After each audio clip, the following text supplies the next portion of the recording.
இவர் பாருங்க செம்மங்க, வேறு லெவலுங்க. செம்மையாக உரிக்கிறார் பாருங்க. இந்த ஆட்டோட தோலை எப்படி செம்மையாக உரிக்கிறார் பாரு, வேறு லெவலுங்க, சூப்பர். ஆடு பார்த்தீங்கன்னா வந்து எங்கள் ஊர் காளியம்மனுக்கு வெட்டின ஆடு. அதாவது பாருங்கள், தோலை உரிச்சாச்சு, தண்ணி ஊற்றி கைவிட்டு இருக்கோம். இவர் பார்த்தீங்கன்னா மாமனார் இவர் பார்த்தீங்கன்னா இவர் சாதாரண ஆள் கிடையாது.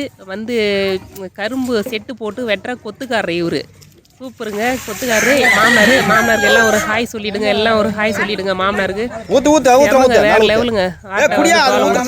வந்து அடுத்தது வந்து கட் பண்ண போறாரு. இது எதுக்குன்னு பார்த்தீங்கன்னா, அதாவது எங்கள் ஆளுங்க வந்து வருஷம் வருஷம் வந்து கரும்பு வெட்டி முடிஞ்சிச்சுன்னா, நல்லபடியாக வெட்டி முடிச்சிட்டாங்கன்னா வந்து வருஷம் வருஷம் காளியம்மனுக்கு வந்து கெடா வெட்டிடுவாங்க. மறக்காம வருஷம் வருஷம் எங்கள் ஆளுங்க வந்து கெடா பிடிச்சிட்டு வந்து வெட்டிடுவாங்க. இப்போ வந்து எங்கள் வீட்டு வாசலில் போட்டு தான் கட் பண்ணிட்டு இருக்காங்க பாருங்க. இப்போ என்ன பண்ணுறாங்கன்னு பார்த்தீங்கன்னா, ஆட்டோட குடலை வந்து எடுத்துகிட்டு இருக்காங்க.